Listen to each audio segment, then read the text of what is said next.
Feel the Change, Exploring Climate Change Through Storytelling. Written, illustrated, designed and narrated by Oisin McGann. Supported by Poetry Ireland, Green Schools and weather stations.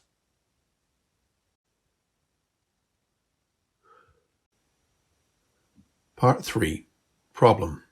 The character's struggle. This is the start of your story and the root of your plot. Your character has to be faced with a challenge, so they will struggle to overcome that challenge, and your reader can watch the process, experience suspense, and be engaged and entertained by that struggle. We put our characters through difficult times for other people's entertainment, and our own. You can have one utterly simple problem, as you might have in a picture book or a short cartoon. Or you could have lots of small, complicated problems held together by one much larger, overarching problem, as you might have in a novel or a film.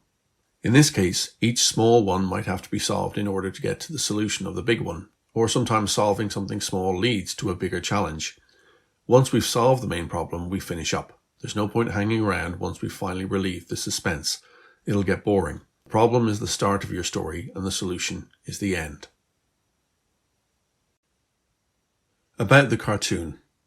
There are things that we need and things that we just want. Human need is a major driver in most stories. Because civilization has fulfilled most of our fundamental needs, or at least has provided the means to fulfill them, many of us have spare time and disposable income. Our lives are not totally taken up with surviving. However, it's human nature to seek stimulation and to acquire things we associate with pleasure and wealth. We want stuff. And billions of euros are spent every year on advertising and marketing to convince us that we cannot be happy unless we are constantly seeking more stuff. We won't keep most of it, but we will always want more. There's a big difference between stories and reality. Stories need conclusive, dramatic solutions. In life, however, most of our problems are solved by slow, steady action rather than one big dramatic act. One of the solutions to climate change is, strangely, to do less, buy less, use less, burn less, travel less. The pandemic forced us to do less. It was a vital part of the way we all helped to prevent the spread of a deadly disease. Everything we use in life comes from the earth. The less we use, the less impact we have. But we still have to live, which means using the earth's resources while doing as little damage as we can and making sure we don't run out of the things we need. Have a chat. Think of examples of other problems you've solved by doing less or nothing. Some of the things we throw out will break down and become part of the ecology. Some won't break down and will just sit there but won't do much damage.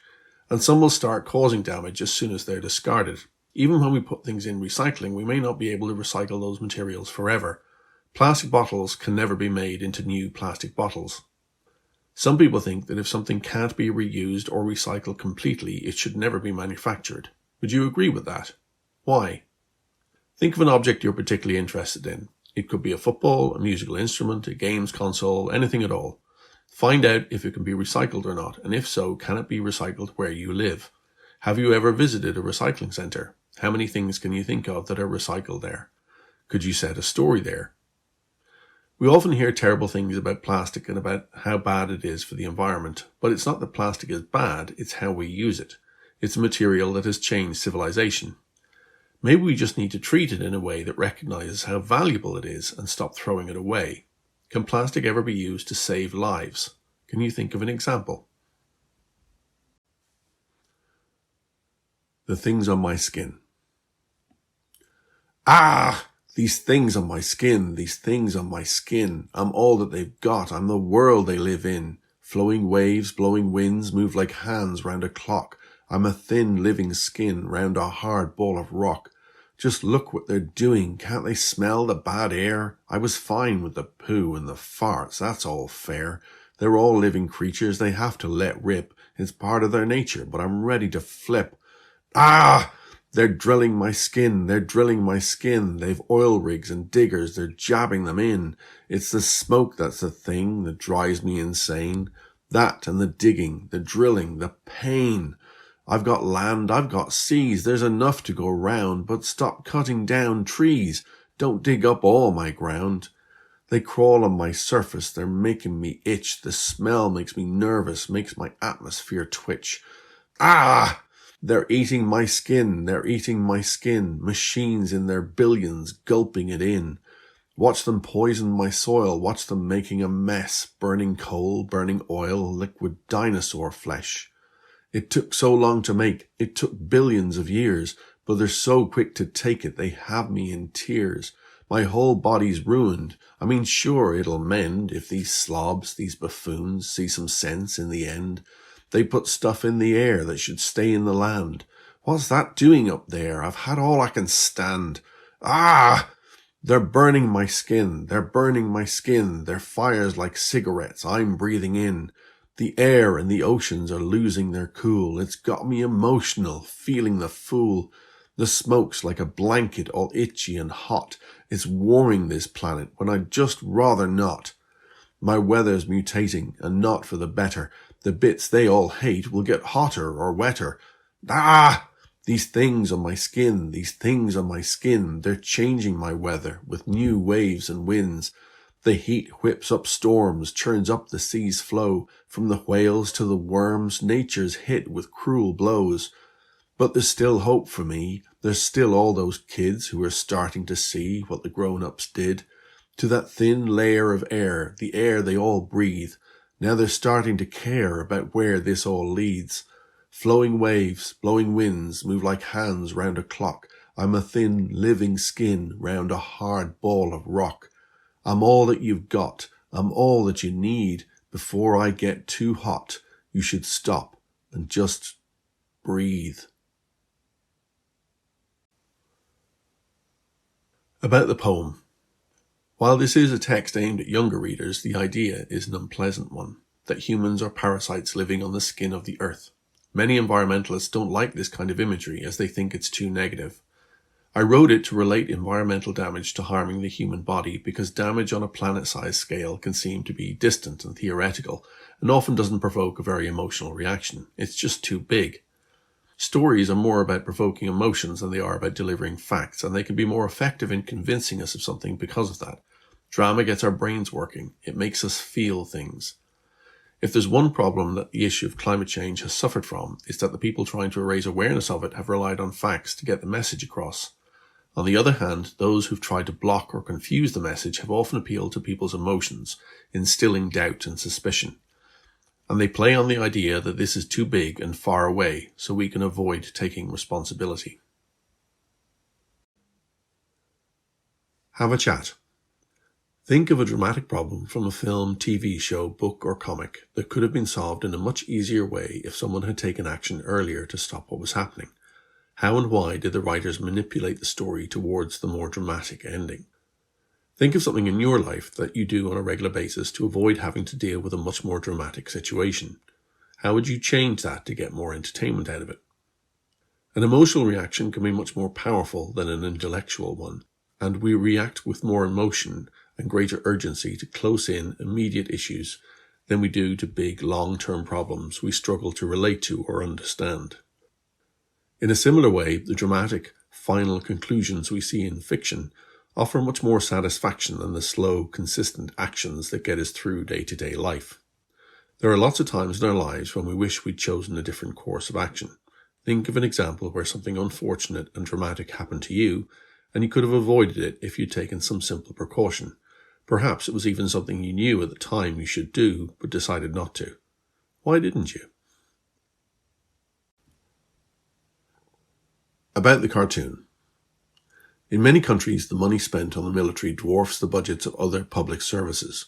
The basic argument for this huge spending is that a country cannot afford to lose a war. The nation's security must be maintained at all costs. But military force is also a means of exercising power, a way to impose your will on other countries. As nations move increasingly towards achieving security by having more friends, cooperating, and not getting into wars with their neighbours, the world is getting less tolerant of those who impose their will by threatening, bombing, or invading another country. If we reacted to climate change the way we react to the threat of war, we would be much better prepared for the challenges we're already starting to face. Have a chat. War stories are exciting. They have action and danger and heroism. In the real world, we'd rather avoid war. Environmental disasters in stories are exciting. They have action and danger and heroism, and in the real world, we'd rather avoid them too. Military forces don't just fight wars. Think of some examples of environmental disasters where the military might be, or have been, brought in to help. How would they help, and what makes them well prepared to do it? A lot of militaries are starting to regard climate change as a threat to their nations. Think of ways the military could help the environment, and ways that they harm it.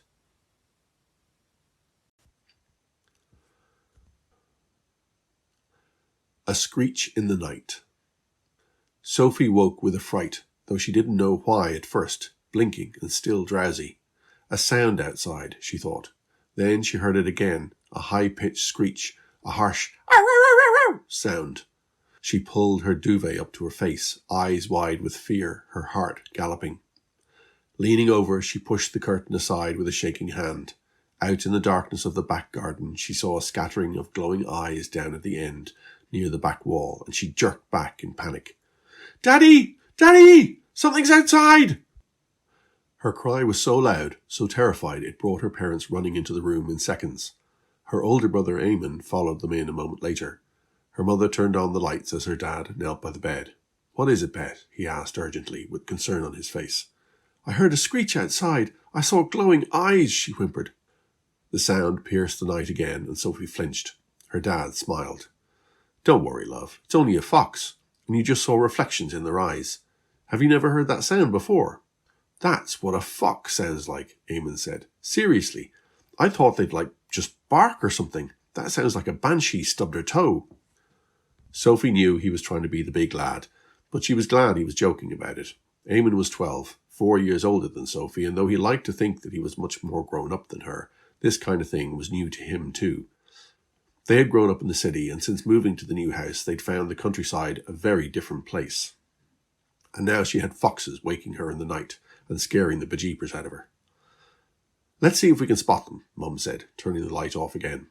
Dad pulled the curtain aside a bit. Eamon climbed onto Sophie's bed, and their parents knelt in behind them, peering out the window. Sure enough, there were foxes out there, an adult and 3 or maybe 4 cubs. It was hard to see in the gloom. And even though they saw the humans at the window, they did not immediately run off. Sophie was wonderstruck. Foxes, right here in their garden. They continued to see the foxes in the days that followed, glimpses of them in the garden and in the gorse bushes on the hillside above them. There were 2 adults and 5 cubs, one with a crooked back leg that it might have been born with, or maybe it had been hit by a car and the leg had healed badly. It was smaller than the others too. The cubs had thinner, more yellowy fur and looked smaller, stringier, and were less cautious than their parents. Dad reckoned they'd been born in late March and were about 10 weeks old. Dad had grown up in this area and then moved into town for his job. Now he and Mum had bought a bungalow out here because they said houses were too expensive in town. Sophie and Eamon missed their friends.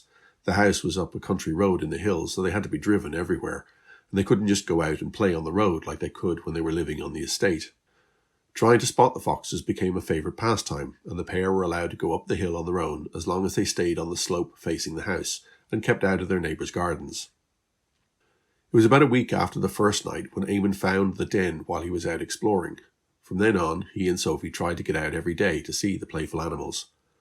It was a warm day in June after school, and they were out on the hillside. Eamon was looking through his binoculars at the den further along the slope, the entrance partially hidden under a gorse bush. "Can I have a go now?" Sophie asked. "In a minute," he said sharply, making her scowl.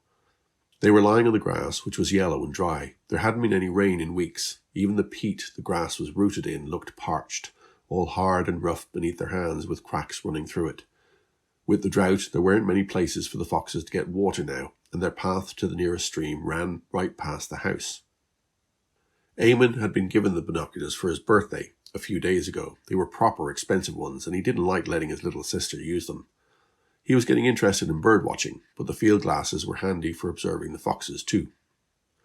All the cubs were out on the hillside, play fighting and larking around. The kids had names for all of them, but their favourite was Limpet, the lame one that walked with a limp. He was smaller than the others and got picked on by his brothers and sisters. It might have been for this reason that he was more curious about the children and would come closer than the other cubs. He was looking over at them now. "Please," Sophie asked again. Eamon groaned and handed her the binoculars. "Okay, but don't touch the lenses. You'll leave smudges." "I know, I'm not an idiot." "You are a bit of an idiot," he murmured, and she slapped his arm. "Limpet's coming closer," she whispered, as she lifted the binoculars to her eyes. "Let's try the treats." They'd been carrying dog treats with them for the last while, hoping to get close enough to give the foxes some.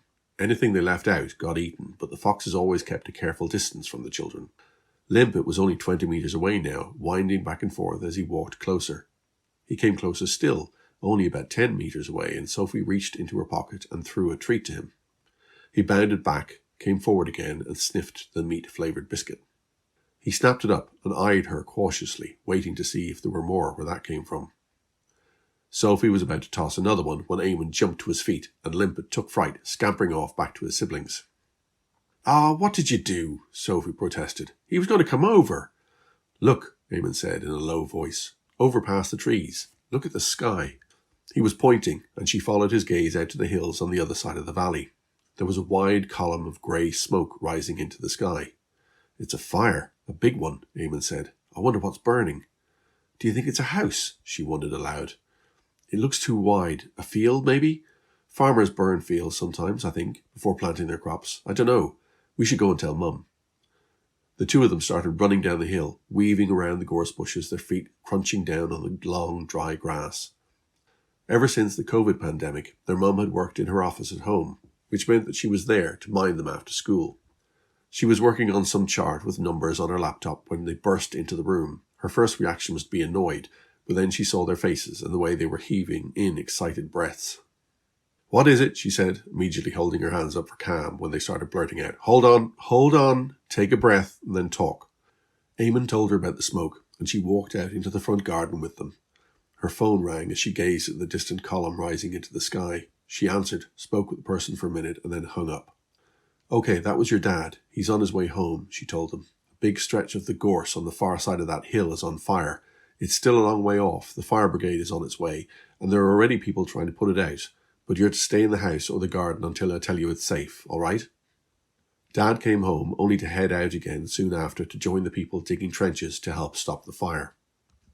Mum was organising, calling around to keep the neighbours informed and check in on the older folk on the road. Tractors went by with plastic tanks of water on their trailers. The fire continued to burn into the evening, the smell of the smoke carrying across the valley. As darkness began to fall, one of the neighbours came over to talk to Mum. He was an elderly man named Oisin, a lawnmower mechanic who worked out of a big shed in his garden. Eamon and Sophie pretended to play basketball at the hoop at the side of the house, hanging close enough to Mum to hear the conversation. "It's crossed the road at the bottom and it's coming up the hill at the end there," Oisin said, pointing to the wild area behind their properties. "It could get this far tonight if they can't slow it down.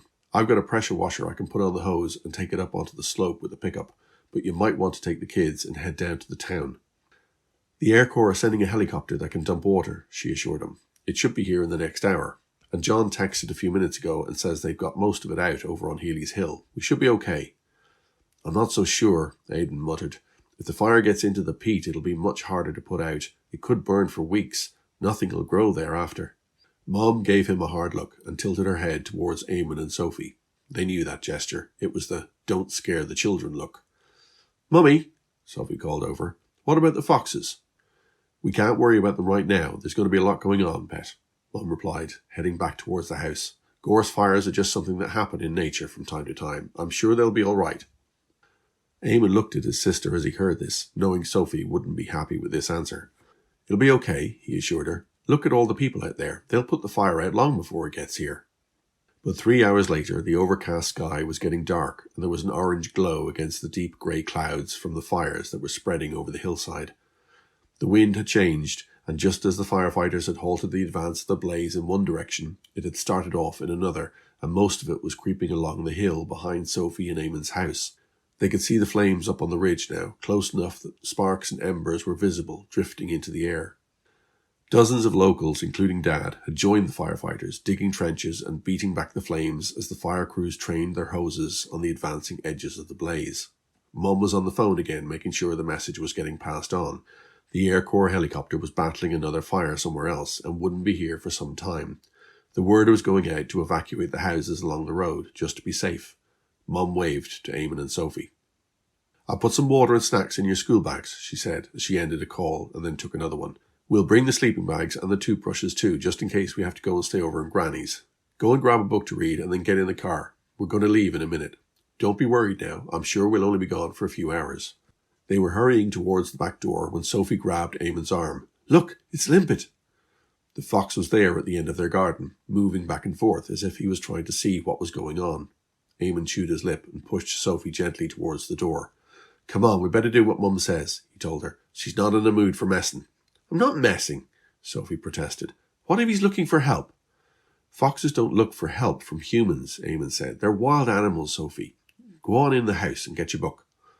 Eamon had a novel and a couple of comics he was reading, and it took just a few seconds to grab them and come back out.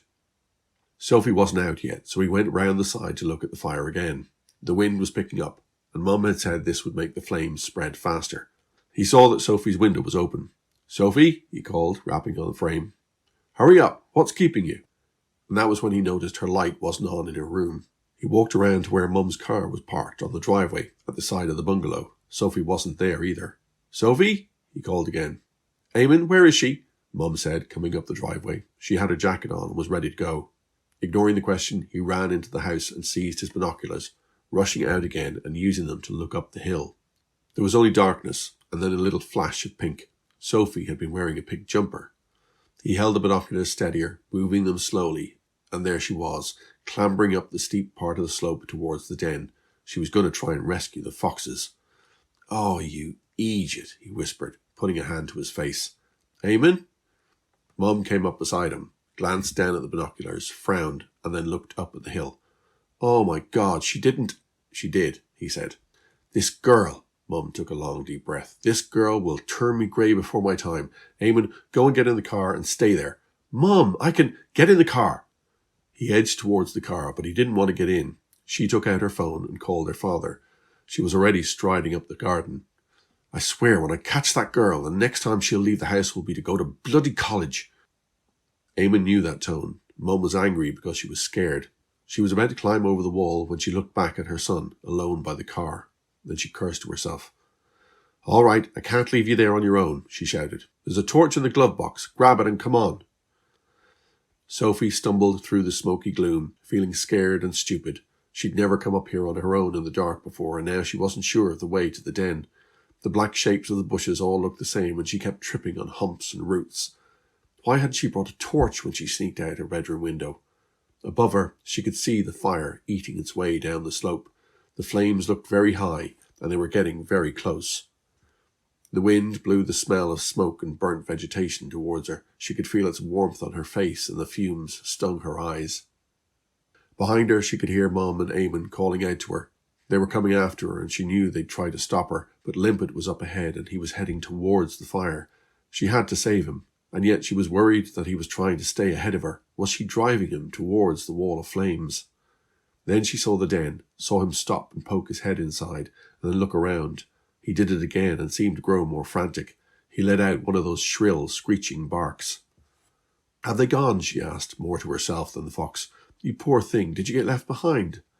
She crept closer, wanting to pick him up and carry him home, though she knew he was a wild animal and would not want a human anywhere near him. Limpet darted this way and that, unsure of which way to turn. The little fox looked confused, stopping and standing there, his body trembling. Sophie's attention was so fixed on the animal, it was only when she heard a crackling sound that she raised her gaze and saw that the fire was much closer now, eating its way across the gorse bushes that overlooked the den. Come on, Limpet, we have to get you away from this fire. If he stayed there, the fire would eventually surround him, cutting him off. There was nothing for it but to try and reach him. Sophie came slowly forward, making comforting noises as Limpet stared at the fire as if hypnotized by it. She held out her hand, and the fox turned and growled, but it was a small, scared sound. Sophie! Sophie, get back! Mum cried from behind her. Sophie twisted around to see Eamon and their mother pushing through the bramble and gorse that partially covered the track up to the den. She could see that Mum was fit to burst with fear and fury, but she was holding it in. Sweetheart, we have to get out of here, she said in a very tense, controlled voice as she held out her hand. Limpet crouched down, shivering at the sight of these new people. Even as the crackling roar of the flames grew louder, it was getting hard to breathe with the clouds of smoke closing around them. Mum, give me your jacket, Eamon said. You take Sophie. Sophie, I'll get Limpet. You go on now. Mum seemed about to argue, but then she pulled off her jacket and threw it to Eamon as she took Sophie's hand. He caught it and walked ever so slowly towards Limpet, holding the jacket up. "It's okay," he said softly. "We're going to help. It's okay." He kept saying it as he drew closer, and then he dropped the jacket over the fox cub, covering Limpet and quickly bundling him up. "That's it. Good boy. Now come on," Mum shouted. Wrapping his arms around the wriggling bundle, Eamon let her push him ahead of her, and the three of them scrambled down the trail away from the creeping edge of the fire. But they had taken too long. The wind was growing stronger, and the blaze had crawled down the hill on either side of them. It was going to cut them off before they reached the grassy slope down to the house. The air was thick with smoke, and the flames glowed an angry orange in the darkness, with embers floating through the air around them as the wind whipped them into an increasing savagery. "We can't get out," Mum muttered to herself. "Oh my God, what are we going to do? We can't get out." Then they saw figures coming up the hillside, visible now in the firelight. Aidan's pickup truck was climbing the slope beside them. There was a big tank of water sitting in the back. Dad was one of the figures, carrying the hose of the pressure washer, and he started spraying the fire, dousing the burning foliage ahead of Mum and the two children. Other people spread out around him, beating back the flames with spades and snow shovels. Behind them, a fire engine was coming up the road. Coughing and gagging, barely able to see through the smoke, Eamon and Sophie ran to their father, and he dropped the hose and hugged them tight. Mum squeezed his shoulder and urged their son and daughter to hurry on down to the car. "She ran up the hill to save a fox," she said to her husband. "Of course she did," he said, laughing and shaking his head as he picked up the hose again. "Never a dull moment with our Sophie. Are you all okay?" "We will be, and the fox too." A light in the sky came swooping in, and a helicopter appeared, its powerful engine deafening as it flew over them, a giant orange bucket hanging from cables underneath it. The bucket released a mass of water, drowning a section of fire near the top of the hill. "It's about time," Mum grunted. Eamon and Sophie stopped at their garden wall by the driveway, turning to watch the helicopter dump its water and then fly off in the direction of the nearby lake to pick up more. The first fire engine pulled up behind their car, its blue roof lights flashing, and the firefighters started to unload their hoses. Eamon still had Limpet wrapped up in the coat, and Sophie touched his arm, pointing out to a spot in the undergrowth. There, among the gorse and brambles, on the trail down to the stream, they could see the family of foxes. Eamon nodded. "Time to let him go," he said. Sophie came up beside him as he crouched down, and together they unravelled the jacket so that Limpet was lowered gently onto the ground beyond. The fox cub shook himself free and scampered off a few metres, caught sight of his family, turned to look at Sophie and Eamon for a moment, and then loped off, hampered only slightly by his lame leg. "Oh," Sophie said quietly. "What did you think? That we were going to keep him?" Eamon asked. She didn't answer, and then she shook her head, but it was obvious she thought it might happen. "He's a wild animal, Sophie. He belongs out there." "Yeah, I know, but I just thought, with all the bushes burnt like that..." Eamon nodded. Though he didn't want to admit it, he'd thought about it too. It would have been cool to have their own fox. Turning to lean his back against the wall, he noticed Sophie was shivering, and he draped Mum's jacket over her shoulders. They watched the firefighters striding up the hill, dragging their hoses. Somewhere in the distance they could hear the helicopter. They'd stop the fire before it got much further, he was sure of that. Even so, he wondered what other animals had been driven away, or how many might not have made it at all. Their parents were coming back down the hill now, along with some of the others who'd come to help, and Aidan in his pickup, who was heading down past the house towards the gate onto the road at the bottom of the hill. They were dirty from the smoke and ash, sweaty and exhausted, but they looked relieved. They had faced the blaze and saved their homes.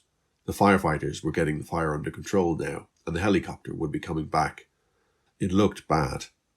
There was enough light from the sky to see that most of the gorse was gone, burned down to stumps. It looked like a wasteland from some apocalyptic film. The ground was black and grey with ash, and the air had a pungent stink to it. Mum had told them earlier in the day that if the peat and roots and seeds were left after the fire, everything would grow back. Then the wildlife would come back too. As she'd said to Sophie, wildfires were a natural thing, although some were worse than others, and people sometimes set them deliberately just to cause trouble. And then there were other types of people who would come out and work day and night to help save their neighbours' homes. He gazed back over his shoulder, trying to spot the foxes, and saw no sign of them. Their home had been consumed by fire. The small creatures that were their prey could well have been wiped out. There was no way of telling. He wondered if Limpet and his family would come back, or if they'd be forced to make a new home somewhere else. He supposed they'd just have to wait and see. "Hey, I'm starving," he said to his sister. "Let's ask if we can get chips." She smiled at that, which made him feel better too. The fire was beaten and everyone was safe, and tomorrow they'd go looking for foxes. About the story. As with some of the other stories, I wanted to root the danger in the environment itself, forcing the characters to respond to it. While Ireland doesn't suffer from the kinds of wildfires you might see in Australia, Congo, Brazil, or the United States, we do have gorse fires every year, and some of them get out of control. The aim with this story was to show the damage they do to wildlife, as well as the vegetation, and the threat they pose to people's homes. These fires are a very visual, very dramatic kind of environmental damage, and an easy one to understand. Have a chat. It doesn't always take a disaster to harm the wildlife in an area. Animals cannot adapt to changes in their environment the way humans can. Evolution has adapted them to a particular way of living, and if there's any major change to their habitat, it can have devastating effects, which could include things like farming, cutting down forests, draining wetlands, mining, or construction. The more space we take, the less there is for the natural system we all depend on. Think of some examples of animals, how they are adapted to their particular environment, and how a change in that habitat would affect their chances of survival. Think of some examples of environments that humans change, and what damage that might do. Now think of examples where humans have protected particular environments. About the cartoon. There's only so much waste that our world can take. We are recycling a wider range of materials all the time and finding new ways to reduce and reuse things too, but we still dump massive amounts of waste into landfill, as well as all the pollution and material that ends up in our rivers and seas. Different kinds of pollution can cause different kinds of problems and demand different solutions. But the best solution is not to put the stuff there in the first place, or even better, to not create the stuff at all. This, however, doesn't make for a good story.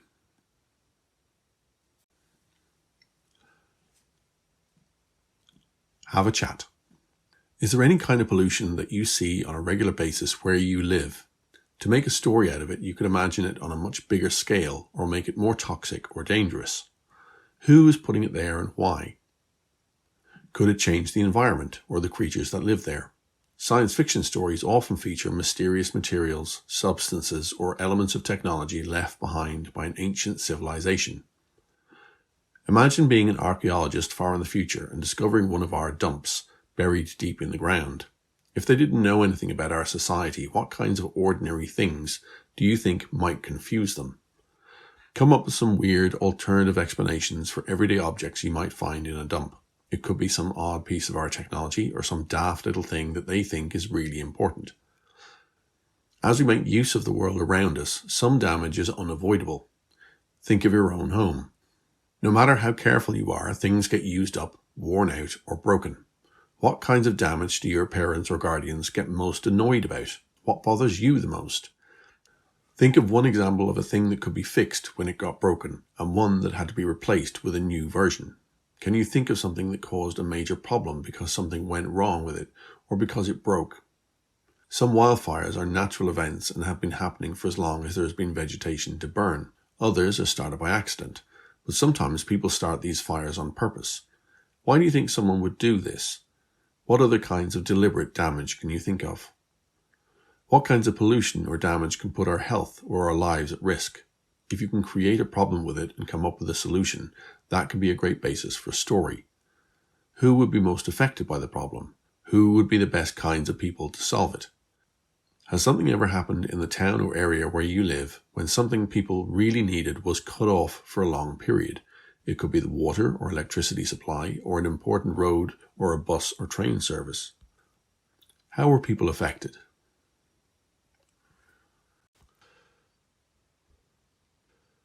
The Fairy Curse. The BMW X7 pulled over to the side of the narrow road onto a gravel lay-by. The snow-covered stones made a dull, crunching sound under the wide tyres.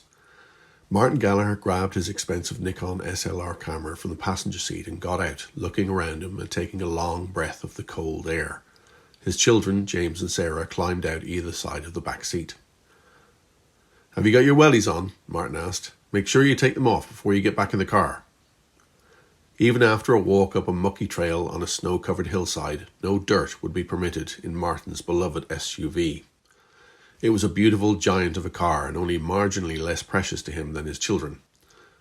James rolled his eyes at his sister, who gave a "what are you going to do" shrug in return. Still, it would be a lovely trek up to the top of the hill. Martin took a photo of the slope from where he was standing. Tucking the camera under his arm, he zipped his red and yellow hiking jacket right up to his chin. The wind was bitter up here. Sarah wrapped her arms around her, feeling the cold despite her silver puffer jacket, scarf and 2 pairs of socks. She blew a strand of brown hair out of her eyes. "Are you right? Can we get going?" She jerked her head towards the trail that led away up the hill. Her younger brother wasn't waiting. James was already starting up the track, which was visible only as a dipped line in the snow. There was a ditch by the side of the road, and it was nearly half full with water. Sarah jumped over onto the bank on the other side. The shockingly cold weather that had settled over Ireland for the past few weeks was lifting, and the heavy layer of snow that had blanketed the land was starting to melt. All along the ditch, thin streams of orangey-brown water were trickling down the bank. Sarah gazed up at the hillside. That was a lot of snow that was going to turn to a lot of water. "Grandad said this pass can flood sometimes," she said as her dad jumped over behind her and they set off after James. "Might not be the best place for a car park." "Don't you start," Martin grunted. "I get enough of that from Dad. I told you before, he's not himself. He's getting on now. His mind's not what it used to be." "Still, though, he lived up here all his life. He knows the place. He says we need to leave this land alone." "Catch up with James there, will you? I don't want him leaving mucky footprints all over the site before I take the photos." Martin's family owned the land around this hill, but it was wild and rocky, fit only for grazing sheep, and Martin had no interest in being a farmer like his dad. He had gone into finance. Lately, however, the area with its hills and forests had become popular with hillwalkers, and Martin had seen a chance to finally make some money out of this stony piece of Gallagher land. He'd get a digger in, level some of the ground and make a car park, and then charge for entry. Just a couple of quid, but that would soon add up. He'd seen it work in other picturesque locations.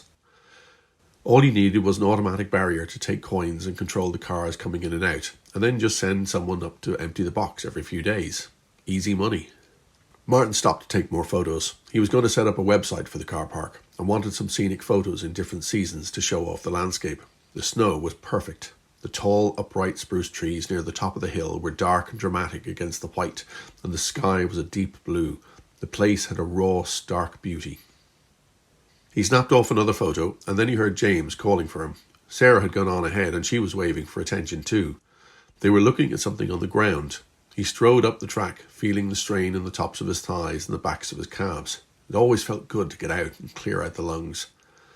When he reached them, he found them crouched down by some cracks in the ground.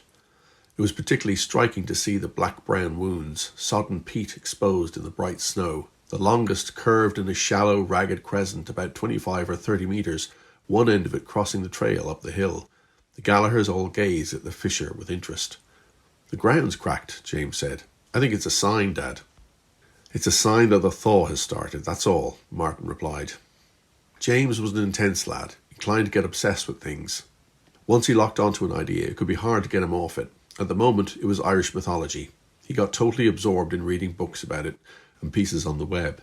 It didn't help that his granddad was filling his head with stories about the area. "It's the fairy ring, Dad," James insisted. "You can't mess with the ring." The top of the hill was out of sight behind the trees. According to the locals, it was a fairy ring, and you weren't supposed to interfere with such things. Many farmers treated them with a superstitious respect. Martin sighed and pinched the bridge of his nose. "There's no such thing as fairy rings, James. Those are just stories. There's no harm reading those yarns for a bit of entertainment, but they're nothing to do with the real world." "Maybe you should put the car park up the road," Sarah suggested, pointing to the other side of the pass. "There's no peat. It's all stony over there, and it's higher up." "You just want to keep this hill for the sheep," James said, "because you want to study shepherding." "I want to study agricultural science," Sarah corrected him, not for the first time. "You know that. Stop pretending to be stupid. I'd just like to keep Grandad's sheep if we can. I like the sheep, and this hill has the best grazing. And he said you can get floods on this part of the road, so why not put the car park where you won't get puddles all the time?" "It's bare bedrock over there," Martin said, getting irritated. He didn't need his teenage children poking holes in his plan. You'd need explosives to flatten it out. There's much less work levelling that spot below us. But you wouldn't be offending the fairy folk, James added. When the fairy folk start driving cars and paying to park them, Martin retorted, I'll listen to their opinions. In the meantime, the planning permission is in, and that's where it's... Look, there's more, Sarah said. She trotted out left, perpendicular to the trail, taking high steps, her feet kicking out snow. Martin and James followed. She was right, there were more cracks. More torn, curving lines that ran in roughly the same direction as the first ones, traversing the slope but further up. From where the family stood now, they could see others, the dazzling snow splitting as if it had been raked with giant claws, leaving deep, black-brown scratches. Dad, it's a warning, James began, but Martin held up his hand in a sharp gesture. James, not another word about fairies, do you hear me? Okay. While his heart lay in financial services, Martin had grown up on a farm. He knew this land, but he didn't want to accept what he was seeing around him, and how disturbed he was by the sight. Sarah was seeing it too, though unlike her father, she wasn't hampered by his sense of denial. She felt a sudden realization that they might not be safe here. Gazing at the cracks, she imagined the soft peat underfoot, heavy and turned to mush by the water from the melting snow. With only grass roots to hold it, that wet muck was lying on sloping rock, losing its grip as it lost its solidity.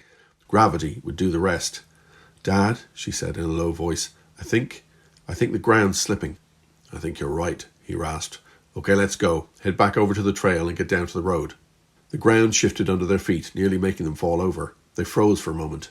From somewhere nearby there came a strange, tearing, sucking sound. Then the ground moved again, and without another word, the Gallaghers all started running in a diagonal line towards the trail down to the car. All around them, dark brown lines were opening in the snow, staining it with muddy water like blood oozing slowly from a shallow cut. The lines grew wider, until the sections between them were like broken fragments of snowy surface, the smallest ones sinking as they spread apart in the mud. The whole surface of that section of hillside was grinding downwards, disintegrating in a slow-motion landslide. As deeper channels opened up, water was able to flow more freely, and thin streams began to gush along, turning more peat to mud. Look! Look! James cried out. The trees are moving! Sarah and Martin turned to where he was pointing. Their steps faltered, unsure of what they were seeing at first. The trees near the top of the hill were tilting, as if something was pushing against them. But that wasn't what was happening. As the slabs of peat near the foot of the hill started shifting down the slope, the ground above it was undermined. One section after another was starting to slide, and the slabs of peat near the top could no longer support the weight of the trees. The Gallaghers stared in awe as a giant raft of peat over 20 metres wide, held together by the tree's roots, began to slip down towards them. Forget the car! Martin roared at his children.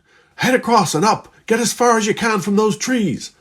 He turned, casting his eyes across the snow, trying to gauge which way the landslide was going to go. They were only halfway up the hill. The network of lines splitting the turf was all around them, but the snow was still unbroken further along the slope ahead. After another 50 metres, they seemed to be in the clear, and they all stopped to turn around and look. Higher up, below the tree line, the ground was shifting in a solid slab, but the further it went downhill, the more it broke up and turned to mud. Following the flow, their gaze swung down to the road, where Martin's BMW X7 sat parked, right in the path of the mudslide. Oh, my dear Lord, no! Martin gasped helplessly. With a wet, sloppy rumble, the first wave of muck tumbled down the slope to the road and crashed over the big SUV, rolling it over with the sound of crunching metal and breaking glass, pushing it off the road and then burying it completely. No, no, no! Martin moaned. The mudslide continued, slow but inexorable, and as it flowed, the trees slipped on down the hill, still upright, held together on their raft of peat and roots, one breaking off here and there, but looking very much like they were marching off to war. A few even made it to the bottom, finally toppling over the point where the road had once been, the rest of the muck spreading out across the level ground until finally, everything came to a slow, sludgy halt. There were still sections further up the hillside that looked like they might yet come loose, but for now the land had finished rearranging itself. The three Gallaghers looked at the solidifying pool of mud, stones and vegetation that now blocked the road for a good 60 or 70 metres. Somewhere in the middle of all that was their car.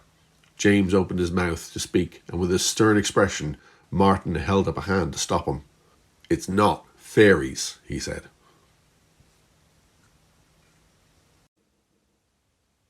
About the story. Nature does the weirdest things and can be a constant source of ideas. The world is strange and wonderful and wild and sometimes downright spooky too. This story is based loosely on real events. There have been peat slides where trees travelled down a slope and stayed upright. Sometimes peat slides are a completely natural occurrence where a section of peat gets so waterlogged its fibres no longer hold it together and gravity causes it to flow down a slope. Human activity can weaken or dislodge areas of peat or change the flow of water on a hillside. I thought it was an extraordinary image. There was something otherworldly about seeing upright trees sliding down a slope, which made me think of the kind of mythology connected to various places around Ireland, and in particular, superstitions that still exist around fairy rings. So I thought that would be a good element to introduce, to make it feel as if it was almost some kind of vengeance. This was a very simple plot, a straightforward threat to the characters, the story building to a one-off hazard that emerges quickly and ends within minutes. Have a chat. Come up with a range of real-life environments and how they might be dangerous in different ways. How do we make these places safer? Now create some fantasy settings, places that could not be real, and imagine what kinds of dangers they might pose to people who pass through them. Be as weird as you like. How do you keep yourself safe in places like these? Have you ever heard of a real place that's so weird it's hard to believe it exists? About the cartoon. Humans need each other. Our lives are interconnected, and that has to be reflected in the stories we tell. In stories, as it is in reality, when a character pulls on the threads of their life, those threads pull on the lives of others. Empathy and cooperation have made our greatest achievements possible, and our greatest disasters. Climate change is an example of how we've wielded enormous power without taking responsibility for it. But there's a positive side to that too. We have that enormous power, and we can choose to wield it better. Whether it's huge building projects or fighting a pandemic or changing our environment, the more we cooperate, the more we can achieve. Have a chat.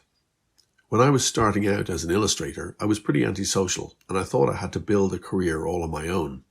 I just didn't appreciate that this wasn't going to happen. I had been taught by people, I'd had support from friends and family, I had to work for other people to get paid, I had to rely on others and convince them that they could rely on me.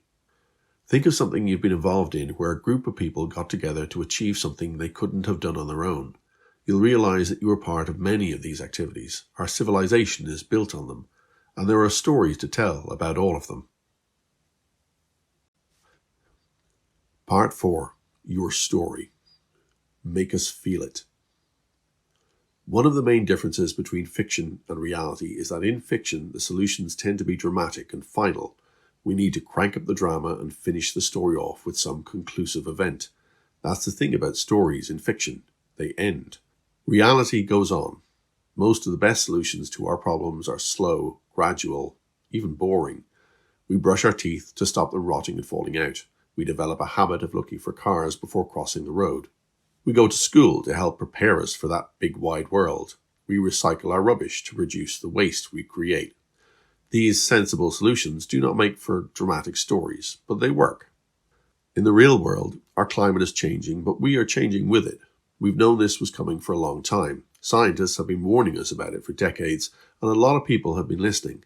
And it's not just the scientists who are taking action. All over the world, all kinds of people are working to help slow down climate change and to stop the damage we're doing to the home of, well, every known life form. Whether you realize it or not, you are already taking part in this too. Over the last few decades, we've made a lot of changes here in Ireland to reduce the damage we've been doing to our environment. We've started taking our energy from the wind, the sun, and flowing water. We are recycling more and trying to dump less. We've reduced the amount of pollution we release into our air and pump into the rivers and the sea. We've introduced controls on car exhaust fumes. When it was discovered that a chemical used in aerosols was destroying the ozone layer, a part of the atmosphere which helps protect us from the sun, the whole world decided to use far less of that chemical. We're trying to farm in ways that produce more food and do less harm to the land. We have laws controlling when and how animals and birds can be hunted, how much fish can be taken from the seas, and there is ongoing work to protect the habitats of wild animals. But we're still doing too many daft and damaging things to this world we call our home, so there's still a lot we need to do better. Even if our climate wasn't forcing us to change, this is stuff we should be doing anyway. We only have one planet and we need to take care of it. We need to act to stop life on Earth getting much more dramatic and dangerous. Except in stories. Drama and danger in stories is still good. The brief. Building your story. Stories have to make us care, and that starts with how the writer feels. 1. Write a story about something that's important to you, something that's affected by climate or weather. 2. Write the type of story that you'd enjoy reading, whether that's a social drama or a horror, a romance or a disaster story, a historical drama or a mystery. It's up to you. People, the characters. Create a few characters for your story. 1. What makes them suitable or unsuitable characters to face this challenge? 2. How are they different from each other? 3. How will this experience change them over the course of the story? Place, the setting. 1. Where is the story set and why? 2. Are the characters familiar with this place or is it new to them? Has something changed? 3. Does the setting contribute to the problem or solution in any way? Problem, the plot. Decide what challenge your characters have to face. How do they try to overcome it? How do they fail and try again? This is the struggle you'll use to engage and entertain your reader. You can take any small problem and make it into a story by 1. Putting the characters in a position where they are forced to solve it, 2. Making it difficult to solve, and 3. Giving them a limited time to solve it. Tips for writing. 1. Don't just tell us what happens. Describe how it feels to the characters as it's happening. Write moment to moment. 2. The things happening in your story should affect your characters' emotions. This is what affects your reader's emotions. 3. Show, don't tell. Try not to explain things too much. Have the characters do things to show us what's happening. They are the actors in your story, so make them perform. Keep them moving. Show them expressing their feelings. Weave some action into it all. Now, stop reading and get on with writing your story.